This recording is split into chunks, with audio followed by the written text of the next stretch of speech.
everybody, and welcome to the Aggieville Alleycats podcast, where come rain, shine, or anything between, we're here to deliver to you the Kansas State sporting news you so love. I'm Ace Edwards, right alongside Connor Balthazar. And welcome to a very special weekly recap / Q&A episode, where we're just going to dive straight into it. We got a lot of questions, and then we'll go into the weekly recap. But we'd rather not keep everyone here for like 38 years, because not only do you not want to listen to that, we don't really want to listen to it either. But most importantly, thank you all for 50,000 downloads. This celebratory episode also happens to be releasing on my birthday, so thank you for 50K downloads for my birthday, because it definitely all happened in one day. Definitely not the second time I've made that joke. Anyway, we're going to dive straight in to the first question from someone who's been a previous guest on the show, but we're not sure if he wants to be named, so we'll just go ahead and go through it. Answer this bit by bit. You get to choose 3 guests to be on the show, but they must adhere to these rules. Guest number 1 must be a lesser-known player of any sport prior to 2019. So I'll kind of let you go first on this one. Okay. Lesser-known player is an interesting phrase to use, because I think that could mean a lot of things, and especially a lot of things to different people. Because some people may think that a guy like, Demarcus Robinson for football is lesser known, but he was a starting running back for a full season in 2014 in my lifetime. So I know who he is. He's not lesser known to me. But I still I think I have an answer, and I think that I'm going to pick a guy that some people will know, but not many. I'm going to say Weston Hebert, who was a special teams guy for K-State in, I think, the early 2010s. The reason I'm picking him is because I really want to know how much focus was actually on special teams, because I know it gets talked about a lot. I want to know how much they really practice special teams. I also think he'd be really great to ask about how the team was at the time. Like, what was the locker room like? What were the cast of characters like? Because he was kind of in an interesting era of K-State football. So if we're going for a real diamond in the rough, I think I'll go with him. Yeah, I'm not sure if this guy... I think the guy I'm thinking of was before 2019. In fact, he'd almost have to be. I'm actually going to go with... And he's lesser known by virtue of the sport he plays, because he's a baseball player, and I just haven't heard anyone talk about him outside of like the 3 times that he's been mentioned. I'm going to go Nick Martini. I'm just really curious to hear basically the life of a baseball player and sort of his journey to the MLB. And I think it'd be a really solid interview, because I'm not sure he's done many or any interviews with K-State media ever since he's left. Yeah, and he is pre-2019. He was on the team back in 2010, I think. Okay, so yeah. Current Cincinnati Red, Nick Martini. Yeah.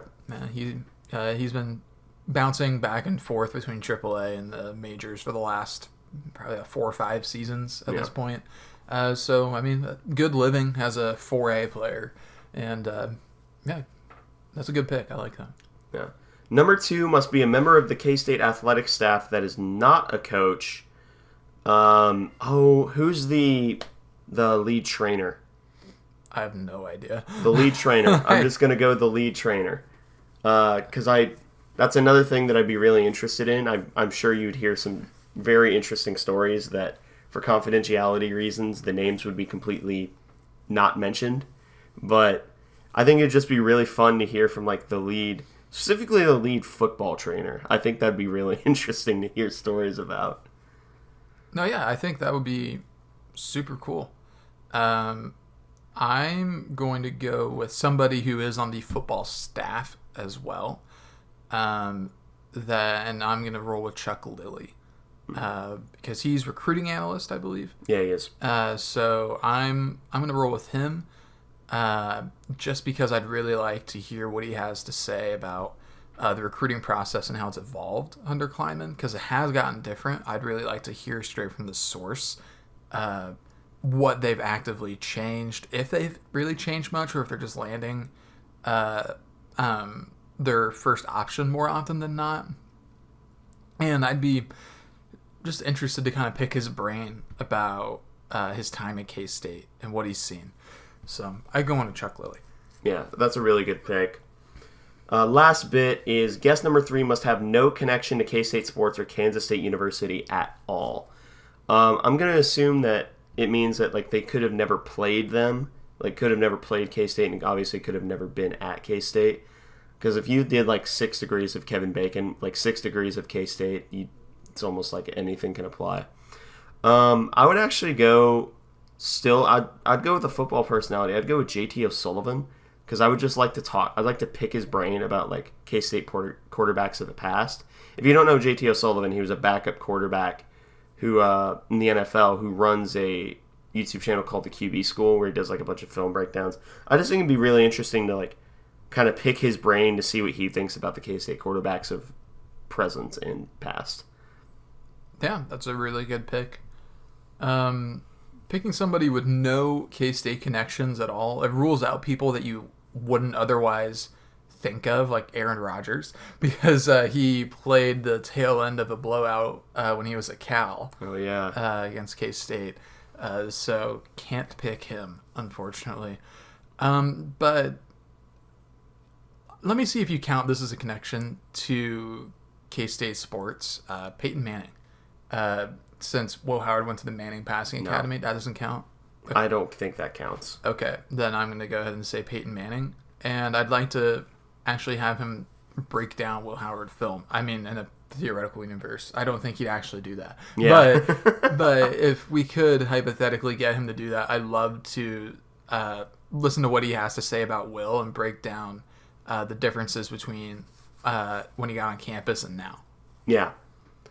So that's question 1. Thank you so much for the question. And before we get to the rest of the questions for today, here's a quick word from today's sponsor. And welcome back to this episode of the Aggieville Alleycats. We're going straight into the next set of questions from Scott Wildcat. First question, are you going to keep doing the realignment episodes in the summer? Probably. I think if we have one more summer with actual realignment movement, then I think it's just going to become something we do forever. Yeah. I think at that point we might as well just make it an annual thing. And if nothing's actually happening, then we can just make another hypothetical spreadsheet so that way things can actually happen. Since that's apparently the catalyst for all action is an Alleycat spreadsheet. I'm just saying, like, didn't we 2 years ago call this current round? Like, one of our outcomes was, like, well, outside of the Big 12 dying, one of the outcomes was us taking the 4 corners. I think I had the Arizonas and Colorado. I might have had Utah. I can't remember. But I know that there was a scenario that had the Arizona schools joining. But I cannot remember perfectly off the top of my head. It's been a little while since that, but we've got the spreadsheets around still. So yeah, they're somewhere. So I can check them and figure it out. But short answer, yes. I imagine we're going to keep doing realignment episodes. Yeah. The toughest part of law school. Next question. The toughest part of law school is the time commitment. Yep, that is exactly what I was going to say. I was a pretty busy person in undergrad, but it was because I was doing like 4 or 5 things that combined took up a lot of time. And the difference with law school is that it's one thing that takes up a lot of time, so it feels just like so much more, even though in truth it's not a ton more than what I was already doing. Mm-hmm. But it's just all focused into one specific thing that just makes it super overbearing. And I think you're starting to figure it out too. Just how it's difficult to stay disciplined on stuff like that to the point where it's pretty much impossible to fully be disciplined the entire time. Like, you're gonna have slip ups. Yeah. Like, it's just not possible to be perfect. But yeah, definitely the time that's really tough. Yeah, no, I agree. Next question from Scott Wildcat. What are your 3 genie wishes? Traditional rules apply. Can't wish for love, money, or for more wishes. I can go first because Connor can confirm that I'm a massive dweeb, and I actually like made several years ago. I made like a hypothetical wishes note. I don't know why I did it. I just thought it would be funny. From this list, I would probably go with the ability to go back in time, maintaining the other two wishes in this case, but keeping my mental state and knowledge, but going back to the physical state of where I was. So like I could go back to when I was 13 years old, but still keep all the knowledge I have now. I would like to speak and be able to translate and read every language in the world perfectly with perfect fluency.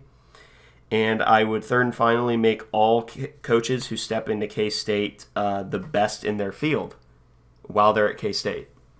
And that's in every sport. Yeah. But the second that they leave. The second they leave, they suck again. All right, I like that. That's a good set of wishes. I do not have a doc with wishes. Well, it's because you have a girlfriend, Connor.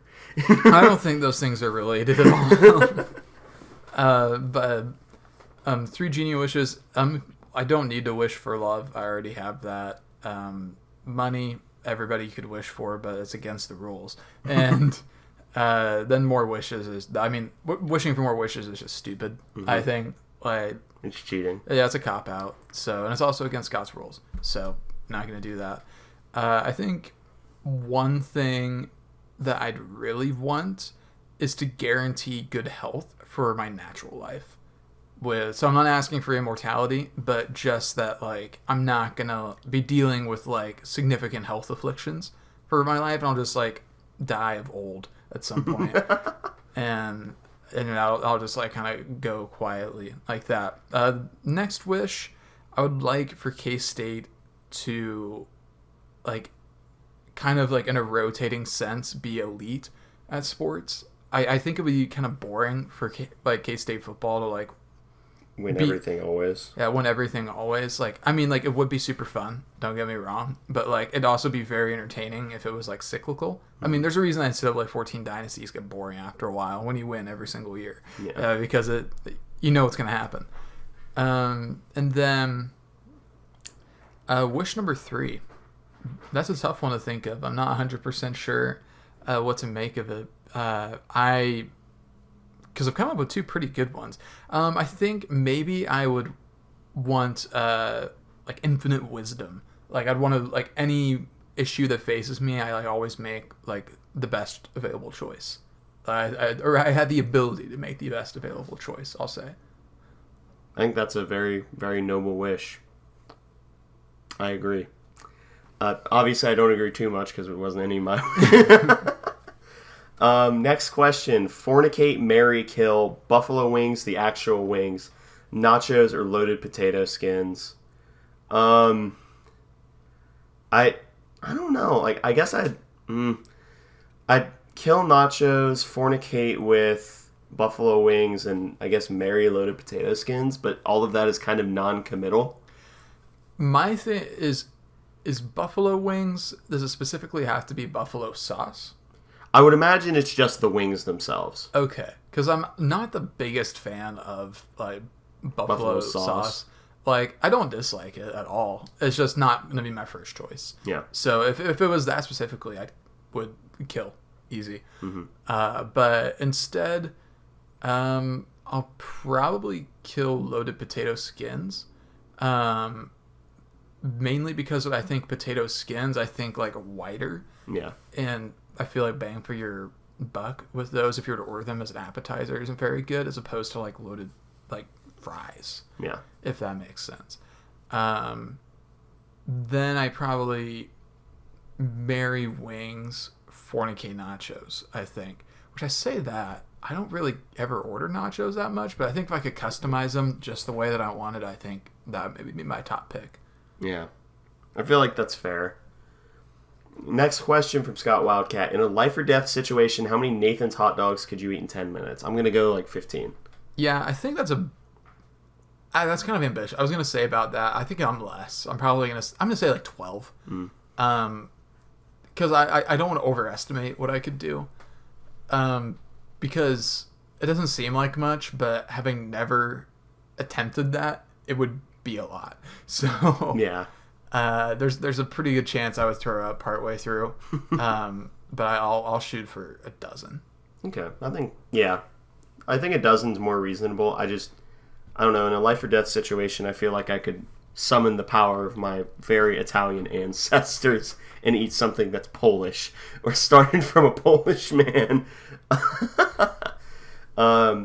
Next question from Scott Wildcat. If you had to get rid of the Power Cat and use one existing logo for K-State to have as the primary, what are you choosing, Sailor Willie? Then that's not particularly difficult for me. Sailor Willie's the answer. I don't know what I'm going to pick. Not Sailor Willie, though. Because I want to say Cocaine Willie, but I feel like that's just kind of a basketball-specific logo, even though I know it used to be a midfield for the football turf, but I don't really think of it as a football-adjacent logo. I think Flag Willie is a good pick. It's a logo when I was younger I didn't really like, but I now love that logo, so I think I'll roll with Flag Willie. I think that's a good pick. Kind of similar in like the general stylings, except for not really. And then the last question from Scott Wildcat. This was the question we both were looking forward to because we knew someone was going to ask it eventually. Since you started the pod, which recruit were you the most wrong about when they hit the ground running and you didn't think they'd be a player, and one that you thought would be a stud but hasn't come to fruition yet? Well, the first one's easy. It's Jacob Parrish, and it's not particularly close because Jacob Parrish, you could make an argument for Jack Fabris already. I think Jacob Parrish is the better pick here because Jacob Parrish was a legit first guy off the bench as a true freshman when, specifically me, I'm not going to tie you to my bad take. I just thought he was a kick returner who could develop just about anywhere else, but I thought it would take time. Player that I thought would be a stud but hasn't come to fruition yet. It's kind of cheating if I say Jalen Clem because he transferred out. Donovan Ryman, I guess, so far. I think it's a bit too soon to write him off, but he hasn't turned into quite the stud that we initially thought he would be instantly. Ryan Day doesn't count. He lost 30 pounds from mono. Yeah. I'm very tempted to say Jacob Parrish. I know I had him a little bit higher than you did in my rankings. I still didn't think he was going to be what he is now. But I think I might need to say VJ Payne. I had him lower than Jordan Perry, and I was not particularly high on him when he was coming to K-State out of high school. And he, as a true freshman, started games by the end of the year and was a significant part of the safety rotation. So I think VJ Payne's probably a good pick there. You could, again, guys like Jack Fabris or Austin Romaine, there's already a decent argument for from this past class because they're both playing and they're both in the regular rotation. And Austin Romaine's actually made some pretty nice plays already. So those are going to age really, really poorly, but it happens. A player I thought would be a stud but hasn't come to fruition yet. Ryman is a really good pull there. And part of this, I guess, is cheating because he's injured right now, but Garrett Oakley. I was super high on Garrett Oakley, and he is yet to see the field. Some of that's just because he's hurt right now. But regardless, I was high enough on him that I think I can safely pick him. Here's an evil question for you specifically that I just thought of. True freshman Garrett Oakley or true freshman Andrew Metzger? Probably Metzger, I think. Oakley's probably a marginally better athlete in space, but I think Metzger's the better pure tight end. I think he's more ready than Oakley was. And he's got longer arms, a better frame, I'll say. And his ball skills are really, really good. So I'm picking Metzger probably, but I still think Oakley's going to be a problem in a good way. Yeah, I think that's a good take. Thank you, Scott Wildcat. Next question is from Ema Caleb, the artist formerly known as Punished Caleb. What are Ace and Connor's dream football alternates? That's a very hard one. Because honestly, I really like the alternates we had against Tulane. I thought those went exceptionally hard. I don't want a controversial take. I don't want lavender as like a primary or secondary color on a football uniform. I'd be okay with it as like a tertiary. So I guess what I'd do is silver pants, white jersey, silver helmet with the American flag willy and lavender stripes on the helmet. The American flag, Willie? The one against Tulane. Or is that a... That's just a K-State flag, I think. Oh. It's like a pennant. Okay, well, that still works. Was he carrying an American flag? I'm doubting myself now. The one from Tulane. Yeah, but the numbers on one the from side. Tulane, yeah. I think that's a really good pick. I'm definitely going to say all lavender. No, I'm joking. But, no, yeah, there's a... It's tough to think about just because we've never really seen much. Mm-hmm. But I think whatever I pick is going to include lavender's trim. I'm open to the idea of lavender uniforms, though, if it's executed correctly. I think it is possible to do it correctly, but I also think for football it's very easy to screw up lavender as a primary color or even a secondary. But I would entertain the idea of like lavender striping on a helmet and lavender striping on shoulders and on pants, but as like a secondary striping. I think that's where I'd go with that, and then probably white pants, white helmet, and then a royal purple jersey, like a darker shade than I think we normally use. Because I prefer a darker purple, because I think that's kind of where our uniforms started, and they've kind of gradually gotten lighter. They've started to get darker purple again in recent years, but there was kind of a point in time in like the 2013 to like 2017 or 18 era where our jerseys were like a very light purple. But we're getting to a darker shade again, and I'd like that. I'm not sure if those colors make any sense. Actually, as a color palette, but it sounded good in my head, so I'll roll with that. And helmet decals, I'm good with either a Power Cat or the Flag Willy number combo, because I really liked those helmets, and I still do, because the curse isn't real. Ain't no curse. The way to break the curse is to wear alternates every single game until we win. 0-12 season incoming. Okay, if we went 0-12 wearing alternates every game, I believe in the curse. That's what it would take for me to believe in it. We'll make a baseball player out of you yet. Thank you, Ema Caleb. Next set of questions are from John Grove, which is one of the lovely hosts of Cat Attack. First question, name your top 5 football venues you want to visit the most based on scenery. Ooh. Well, Provo, BYU is probably number 1.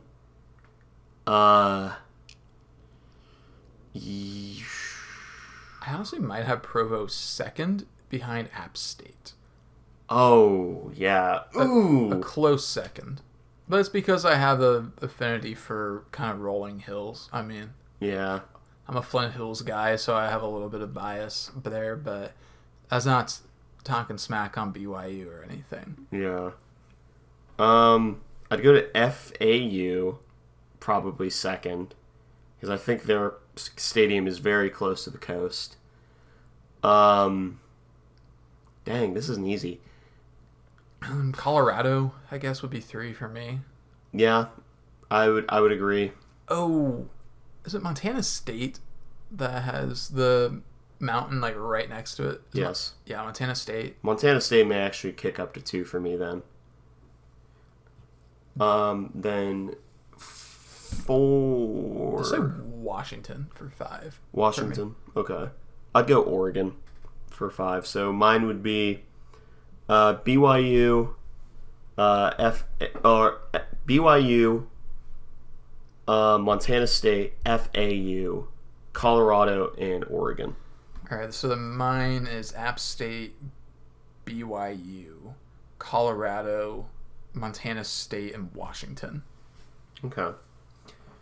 So that's question 1 down. Next question. Which 3 famous K-State athletes would you invite to a dinner party?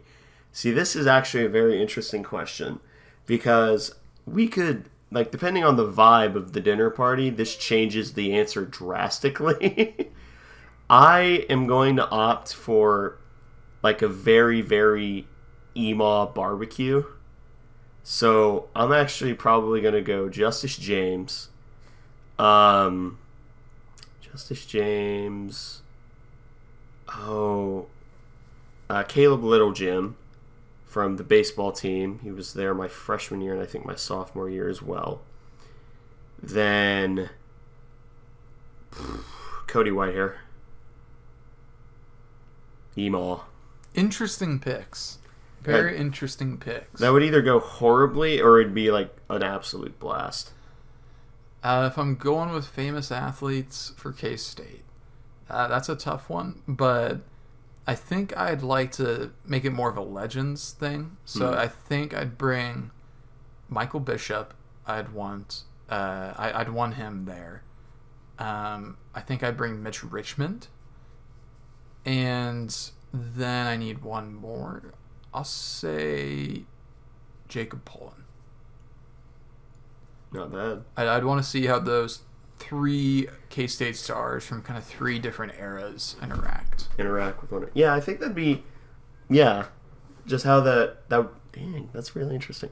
Before we get caught 45 minutes on that. Next question. Have you guys visited all the cities that were part of the original Big 8 conference? If so, what was the best and worst experience?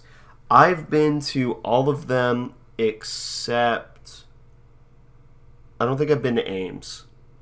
I think that's the only one I haven't been to. You are much better traveled than I am then with the original Big 8 because I've been to Manhattan and Lawrence. I think that might be it because I've not been to Stillwater. I've not been to Norman. I've not been to Boulder. I'm about to go to Columbia, but I haven't been there yet. And 2 more that I've been Ames. I haven't been to Ames, and then I haven't been to. Wait, I've driven through Lincoln. I don't know if that really counts though. So just 2. I've driven through a third.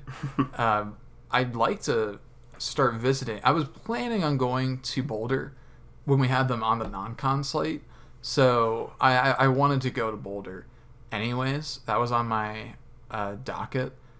I'd like to get up to Ames anyways. I'm about to be in Columbia. Probably never going to go to Norman at this rate. No. It seems like that's not going to happen. But yeah, I'm not super well traveled when it comes to away teams. Yeah. I'm going to disqualify Manhattan because I lived there. And that would have taken the best slot. For best, begrudgingly, I'm going to give it to Lincoln. Because Lincoln's actually like a super nice town, even if it is like basically very university centric. It's still a really nice town. Worst, it's a toss up between Lawrence and Boulder. And I think I'm probably going to give it to Lawrence by virtue of having more exposure to it. Because to me, there's like nothing in Lawrence outside of Mass Street and the university. Which, again, could be another biased perspective coming through. But, I don't know. I'd go Lincoln, and Lincoln is best and Lawrence is worst. I've only got 2, so K-State at the top and Lawrence is at the bottom. There is no other way to really rank it, I think, at least for me. Because I love Manhattan and the stuff to do in Manhattan and around it. And Lawrence, I don't hate Lawrence really. I actually kind of like Lawrence. It's just not my favorite in the world. But I imagine, I'm not gonna make a preconceived notion about it. I'm interested to see if I like Lawrence or Columbia more. Yeah. Next question from John: if you could eliminate one state, what would it be and why? I'm gonna add a caveat to this. You don't delete every person from the state. They just move elsewhere. So you're not killing anybody. I wouldn't care about that. What? That's not important. We might even be better off.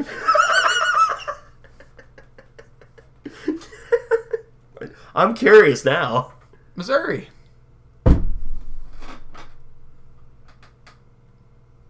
I'll let your parents evacuate. But they can't tell anyone else. You can see the look I just gave him.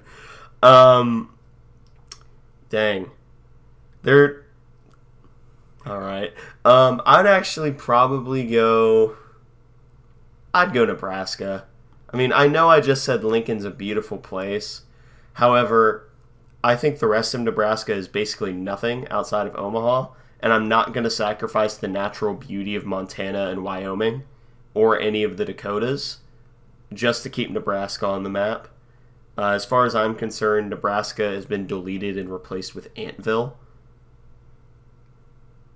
In truth, I might be more inclined to say, like, Oklahoma or maybe Mississippi.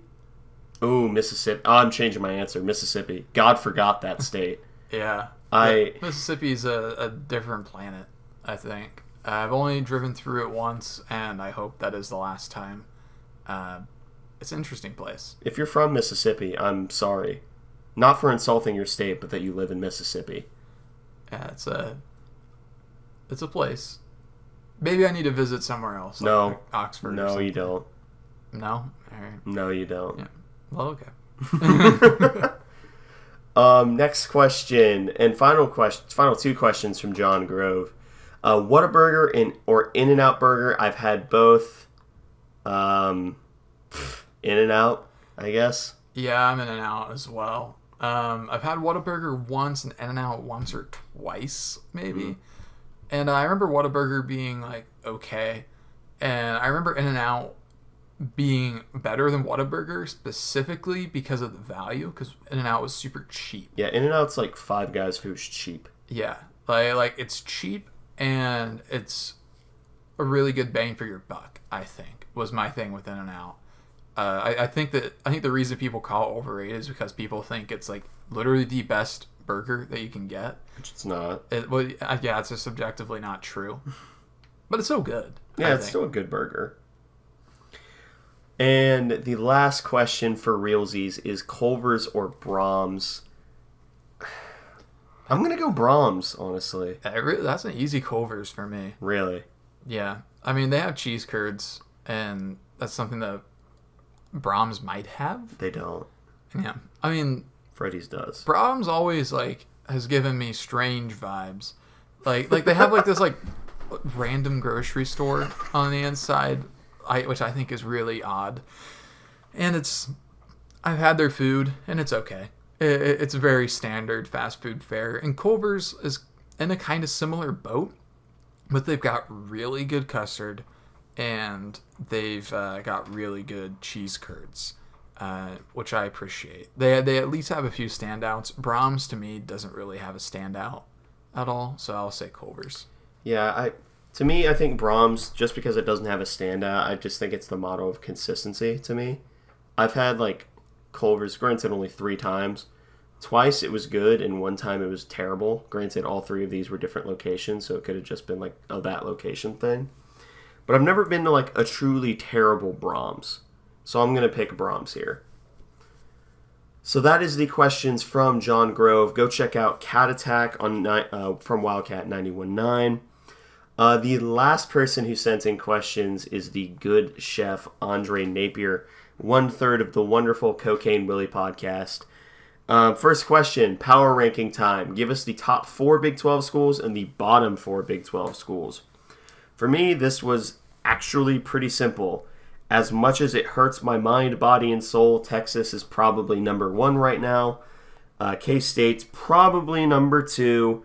Number 3 probably ends up belonging to, begrudgingly, Oklahoma. Number 4, dang, there's like a battle of mid for number 4, isn't there? The contenders are BYU, Oklahoma State, and Cincy. I'm going to give it to Cincy. Because Texas Tech would have been there, but Texas Tech, they're not in the bottom 4, but they're on stinky watch.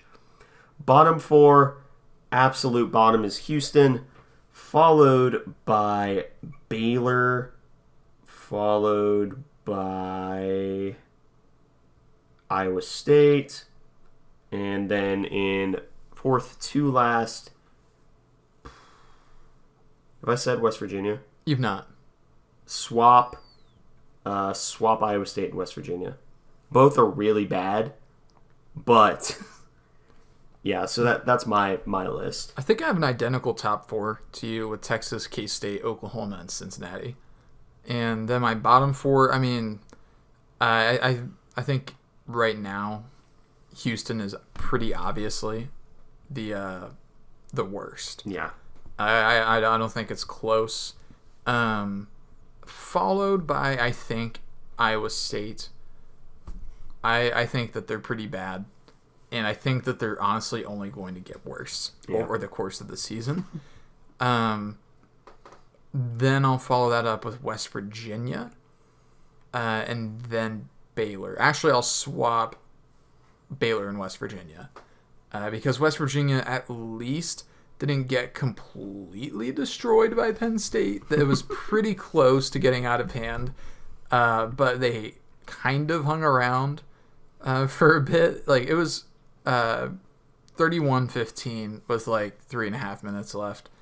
So that's close-ish, I think. Close enough. Yeah, but Houston definitely the worst right now. Iowa State, I think, is just going to be awful.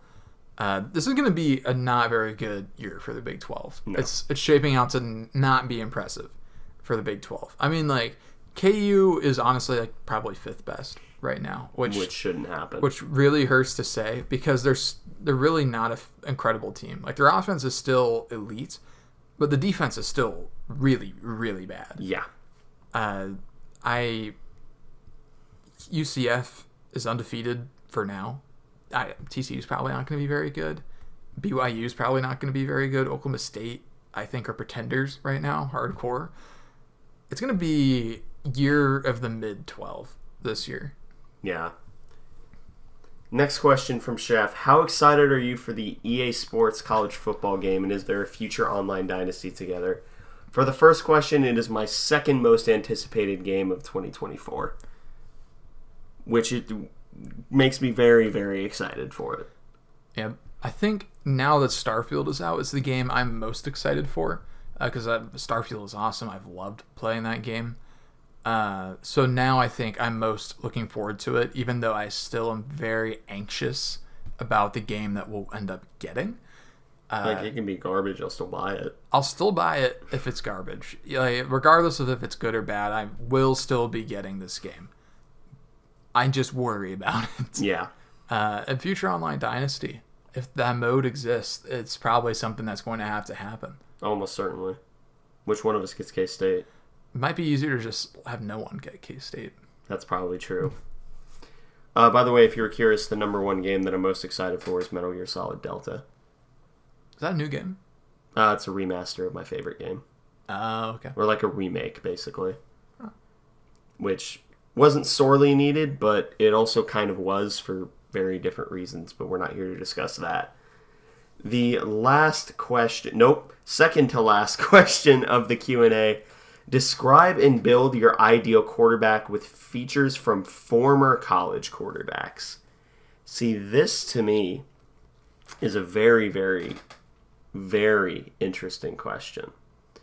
Because there are a lot of really great quarterbacks from, K-State's past. Not only K-State's past, but of years past, of yesteryear.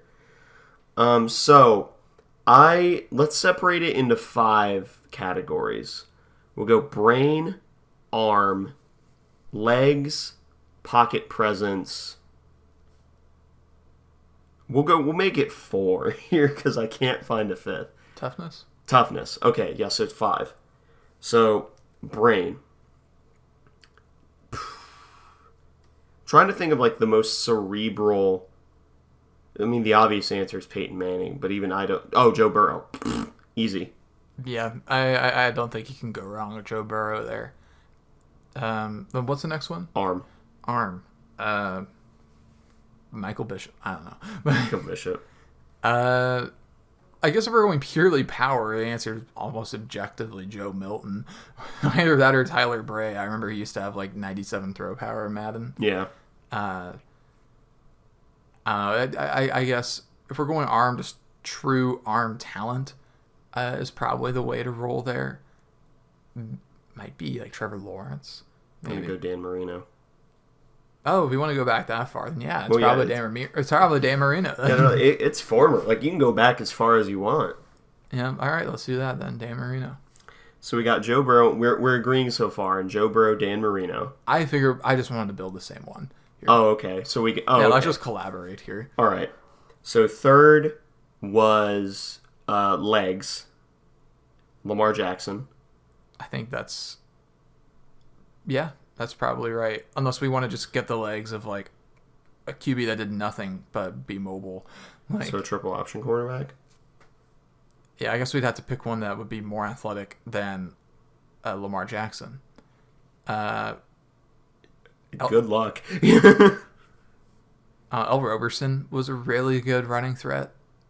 But, I mean, it's also K-State bias, so I don't know how worthwhile that is. We can play it safe and roll with Lamar Jackson. Yeah. Pocket presence, which is like ability to manipulate the pocket or escape it. See, this one's tough because like there's two ways to look at this. You could look for play extension ability, which begrudgingly the answer would probably be like Johnny Manziel, or you could look for like actually good at navigating a pocket, in which case the answer is the opposite of Johnny Manziel. You see, it's funny that you said Johnny Manziel because that was the first person I thought of as well, and I also hated it. Mm-hmm. Caleb Williams, honestly, is for a play extension. Well, that's former. It has to be former. Oh, yeah. So it can't be Caleb Williams. If only he asked this in like a year. Yeah. So. Well, we don't know. Maybe he stays in college. Uh-huh. Yeah, okay. Yeah, okay, buddy.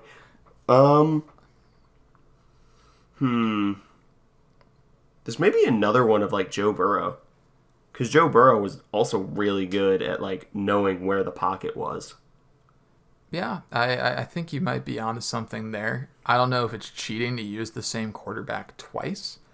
It might just be. I'm struggling to think of players with really great pocket presence because it's just not something I think of very often. Let's roll with Trevor Lawrence then. All right. Then last in not least, toughness. I feel like there are a couple really, really good answers here. I have one that you may or may not be thinking of, and it has just as much to do with how he's been in the NFL recently as Baker Mayfield. I was thinking either Adrian Martinez or CK7. Colin Klein is a fantastic pick here. Tim Tebow is a good pick. Ooh! Baker Mayfield, because of all those... I mean, he played through like a broken back for like half a season for Cleveland. Marcus Mariota, remember all those injuries he played through with Tennessee? Ooh! Like, Marcus Mariota was basically a walking cyborg that last season he was in Tennessee. So there's some good options here. Klein, if you want to go specifically college, or Tebow. I'm going to go Tebow. I think Tebow is like a different kind of tough. Tebow was body injuries. Colin Klein was brain injuries. That's true. Klein in 2011 did get some... he had some pretty bloody elbows. But no, Tebow definitely had that physical toughness. And I don't know, I think he just pretended that pain wasn't real. And I guess that kind of worked for him. He may have been hit so hard that he stopped feeling it. He might have reached that point. He may have aphasia. Yeah. So we've established brain of Burrow, arm of Marino, legs of Lamar Jackson, pocket presence of Lawrence, and then toughness of Tim Tebow. 4 straight natties. Probably, honestly, with that quarterback. That's a really good college quarterback. Yeah. Thank you for that question, Chef. And then last question for real this time. Is there a which is the better connection, Will Howard and Ben Sinnott or Chef and his internet? Yeah, it's Will Howard and Ben Sinnott. It's not particularly close, my man. I think maybe the better way to have just worded this was, is there any worse connection than Chef and his internet? I don't think that there is. Oh. I think he and his internet have the worst connection that I've ever seen, ever heard in my entire life. Yeah, wasn't ideal. But that is the Ask the Alleycats segment. Thank you all, everyone who submitted questions. Now we're just going to dive really quickly into the weekly recap. Try not to keep you too long after this. Starting with the Soccer Cats. You remember how we said the Oral Roberts game was supposed to be a get right? Yeah, we lost. We lost 2-1 at home. And we were like getting out-athleted at some points. I don't really want to talk about it. Nor do I. There's not really a whole lot to say that you can really take from it. Basically, we let them get off way too many shots. We gave up another penalty, which allowed them to get back into the game, and then they took the lead. We subbed goalkeepers. And then didn't put Sheaf back in? Yeah, well, I think we really didn't take this game as seriously as we needed to after scoring early. And that was a mistake because we got embarrassed at home by a bad team. Yeah. I mean, shout out Maddie Weichel for getting her first goal on the year. But, yeah, everything else about this game sucked. Yeah, there's not a lot to say here. It was just awful. Yeah, and I don't want to relive that experience, honestly. But I can't really say anything else other than that is really disappointing. Like, remarkably disappointing. But they did bounce back well enough and get a draw up against a not good Cincinnati squad, which you could have argued that it shouldn't have been as a draw, and you'd be right. But Aaliyah Al-Nagar had a ridiculous goal for K-State's one goal on the day. Gross. I just highlighted the shot counter for K-State and the number of shots on goal. Yeah, just one shot on goal, and it was a goal. 8 total shots. Cincy got 15 off and 7 on goal. So still not a great showing for K-State's offense. We're getting the ball into the attacking third quite a bit, but we're not really sure what to do if we don't have a set piece available. When it comes to goal scoring, we're not very good at improvisation. We're not very good at keeping the attacking flow going. But luckily, El Nagar scored on a free kick from distance. And it was a fantastic goal. Yeah. One of the best I've ever seen from K-State soccer. It was about as perfect a shot as you can get, I think, because there just was no stopping it. No. And it looked professional. It was that quality of a shot from probably like 35 yards, I'd say. It was a seed. Yeah, it was just a laser beam from really far away that hit off of one of the side posts, and beauty of a goal in the 79th minute. So K-State is able to salvage a point, which is good. It's better than losing. But a really bad Cincinnati squad. Yeah, a Cincinnati squad with just one win. Although we say that they're 1-4-3, K-State's 2-4-3. So I didn't say we were good. yeah. So K-State does come away with a draw at least. On Oktoberfest. Yeah, on Oktoberfest. They had Willie and Lederhosen. Lederhosen Willie, if you would. Yes. So he was doing something out there, I guess. But yeah, it was not the best performance. It's clear there's a lot of inexperience on this team. It is really underclassmen heavy, with some senior leaders, but not many. Yeah. But they've got a long way to go. Yeah. I think that's best way to put it. The next matches for the Soccer Cats is next Thursday up against Oklahoma and then next Sunday up against Oklahoma State. Both of those are in Oklahoma in their respective towns. Next home game is October 1st, or home match is October 1st up against Baylor. That's a tough road stand. Yep, going to Oklahoma, then Oklahoma State, and then TCU.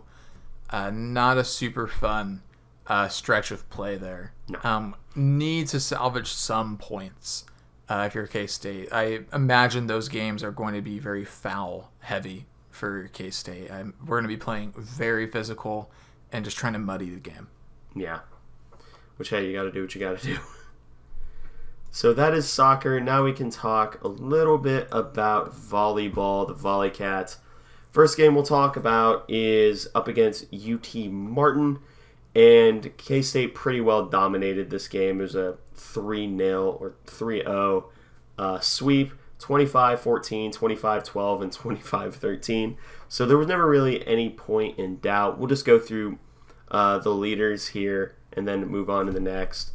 In kills, it's Aaliyah Carter with 9, Anaya Clinton with 7, and then Shaylee Myers with 6. Liz Gregorski had 5 aces, Aaliyah Carter had 4, and Sydney Boulding had 1. Sydney Boulding also had 7 blocks. Anaya Carter, or Clinton, had 4. Shaylee Myers also had 4. Izzy Shulszewski had 24 assists. Ava LeGrand had 5, and Mackenzie Morris had 4. Mackenzie Morris had 18 digs. Izzy Shulszewski had 9, and then Liz Gregorski had 6. I think I can say it now. I just like the bit. Yeah, pretty dominant performance. UT Martin had a negative hitting percentage over the course of the entire game, which is pretty remarkable. Suboptimal, you'd say. Yeah, they had 20 kills and 23 errors, including a whopping 2 kills and 9 errors in their first set, which is historically awful. At least it comes off that way. Casey had hit 50% in the third set, 18 kills, just 1 error in that third set. I mean, that's about as dominant as it gets for volleyball. Great result, good match. I imagine this doesn't do much for our RPI. Nope. Because I imagine UT Martin's pretty awful. You said the words RPI, and I was sent back to a very not good place. I'm sorry, buddy. With the Batcats. But that's the UT Martin game. Now we can talk about the head scratcher in the room, and that is the 3-2 loss up against Lipscomb. The first 2 sets went to Lipscomb, 25-17, then 25-18. K-State came back the next 2, 25-19, 25-17. Then in the last set, it was a 17-15 Lipscomb victory that ended up sealing it for them. This game was weird. Like this match was just very strange. Like, this isn't one that you really want to drop. Not because Lipscomb is like awful, but because they're below average, and it's just not a good look, really. I wasn't able to watch this, but you can cover leaders this time. Yep, so Aaliyah Carter led the way with 17 kills. Anaya Clinton had 13, and Sydney Boulding had 12. Aces, not a ton. Sydney Boulding, Mackenzie Morris each had 2, and Aaliyah Carter had 1. Blocks, Sydney Boulding had 8. And then Liz Gregorski and Izzy Shulszewski each had 3. Izzy Shulszewski had 32 assists. Lauren Hinkle with 13. Mackenzie Morris with 4. And then on digs, Mackenzie Morris had 20. Izzy Shulszewski had 14, as well as Aaliyah Carter, who had 14 as well. So, yeah, dropping a match to Lipscomb. Pretty bad, I think. K-State's hitting percentage over the course of the day was better. They hit 296. Lipscomb hit 267. Lipscomb did have 12 aces in this game, which you cannot allow if you're K-State. Lipscomb hit .483 and .471 in the first two sets, which is just unbelievable. To me, this reeks of K-State going in overconfident, thinking that they could waltz through it, and realizing too late that they'd have to actually try. Yeah. That is what this comes off as to me, which is just completely inexcusable. And because you cannot afford to drop a match to what at the time was a 3-3 Atlantic Sun team. That's just objectively bad. So there's no getting around that. But really, really, really tough result. That really hurts your postseason resume to lose to Lipscomb unless they go on some miracle run and end up actually being really good. Lipscomb to the natty, ? We better hope so. But a pretty bad result for volleyball. Yeah, it's not... but we did have a little bit of a bounce back match up against LIU, who is a bad team. Verifiably. K-State ended up taking every set 25-20, 25-11, then 25-10. Owie. if you're LIU. Yeah. Not what you want. But in terms of kills, Anaya Carter, Clinton. Okay. Had 11 kills. Aaliyah Carter had 8. Sydney Boulding 4. Izzy Shilshevsky had 3. Liz Grigorski 2. Lauren Hinkle 1. Blocks. Sydney Boulding had 6. Katie Fernholtz. It's been a while since we've seen her.